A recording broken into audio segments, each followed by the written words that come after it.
Olá, tudo bem? Bem-vindo à minha casa. Então você já se organizou? Você tem um orçamento bem feito, consegue entender, consegue explicar da onde vem o dinheiro, para onde está indo, não tem mais dívidas, não paga mais juros e agora você quer investir.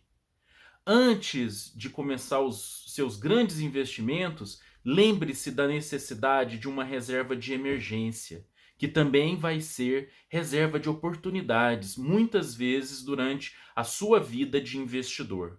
A reserva de emergência, ela tem algumas regras que você precisa seguir. Nós vamos explicar essas regras aqui. A primeira delas é que o investimento precisa ser simples. Ele precisa ser sacável em um dia. Você não pode ficar esperando um mês, uma semana que seja, dependendo da emergência que você tiver. E dependendo da emergência que você tiver, você vai ser obrigado a fazer dívida. Então isso nós não queremos.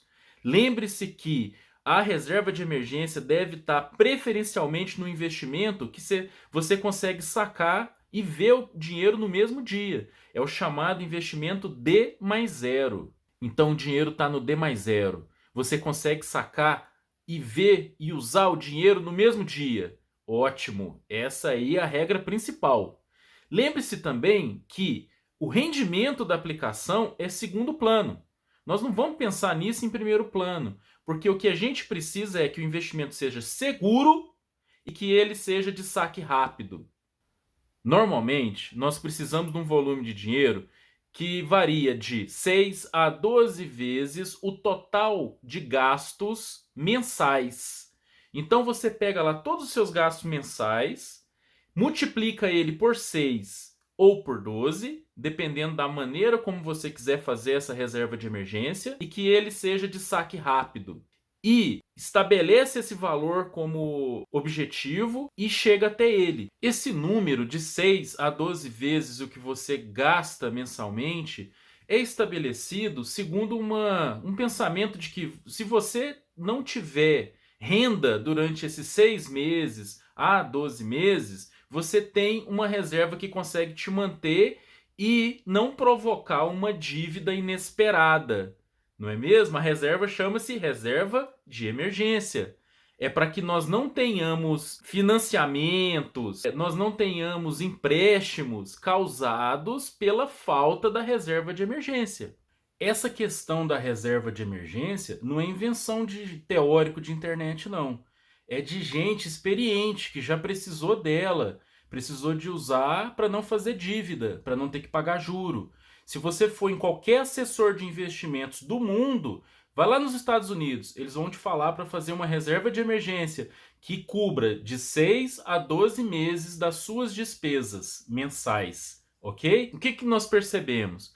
Que a maioria das pessoas não possuem essa consciência de reserva de emergência. Fatalmente, essas pessoas têm lá um empréstimo, seja na folha de pagamento, seja lá no banco, pagando até um juro maior, e eles acham que para eles terem as coisas, para eles possuírem bens, precisam dever, precisam pagar juros. Esse é um paradigma que nós precisamos quebrar agora.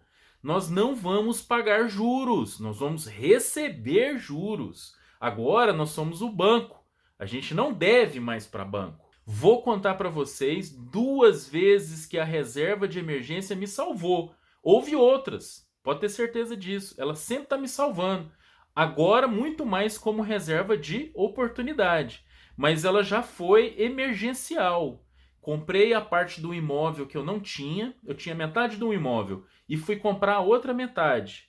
Eu simplesmente não conhecia, não sabia, não esperava que o imposto seria tão alto, o ITBI. O ITBI foi muito alto, juntou-se a taxa de cartório que também foi muito alta, eu gastei exatamente a minha reserva de emergência. Se não fosse essa reserva de emergência, eu estaria pagando um empréstimo consignado até hoje, pagando juros. Por quê? Eu não tinha o dinheiro, mas eu tinha uma reserva de emergência. Ela me salvou nesse caso. O que eu vejo com alguns amigos meus? Eles não fazem reserva de emergência. Estão o tempo todo recebendo aumento salarial, eles pegam esse aumento salarial e fazem o quê? Uma dívida, uma conta. Ah, já que eu ganho R$ 100 a mais, eu vou fazer uma dívida de R$ 100 a mais. É isso que eu percebo. Será que isso é saudável?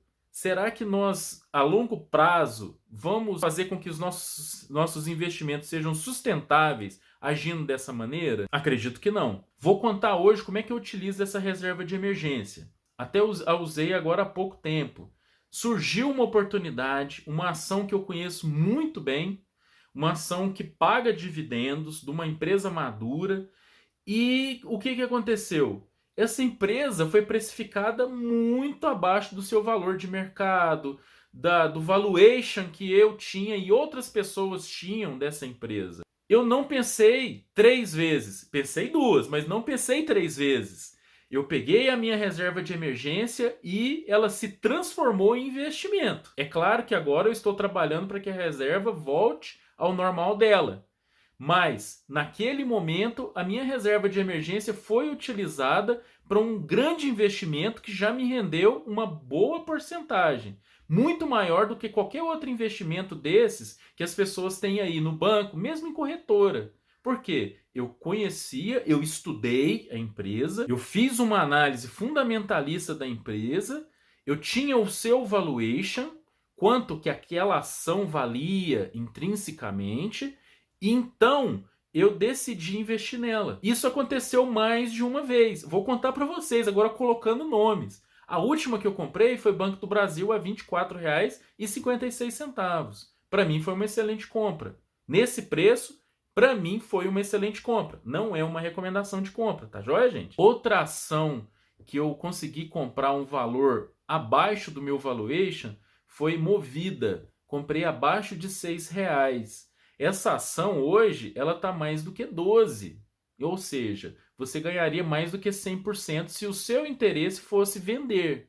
Lembrando que isso não é uma recomendação de compra e venda. Então você precisa mesmo é conhecer as empresas, saber qual que é o valor intrínseco dessas ações para depois poder investir. Eu estou falando aqui de empresas, de ações, mas muita gente opera com essa lógica no mercado imobiliário. Eu tenho amigos que têm lá a reserva de emergência deles, e algumas reservas são bem parrudas, são reservas boas mesmo, muito maior do que 12 vezes o gasto mensal dele. E o que ele faz? Ele vai acumulando imóveis, preferencialmente imóveis pequenos para residência.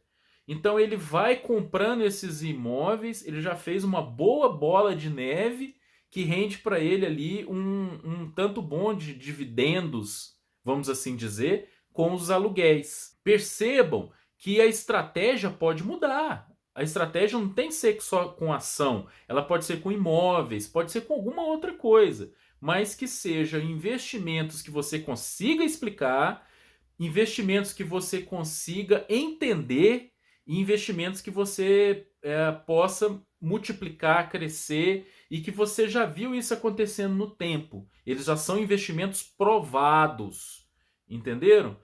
Para isso, você precisa dessa reserva de emergência, que é também uma reserva de oportunidades. Concordam comigo? Pessoal, obrigado pela audiência, obrigado por ter chegado até aqui. Se não é inscrito, inscreva-se no canal, dá o seu like para que esse vídeo possa chegar para mais pessoas. Um grande abraço, até a próxima!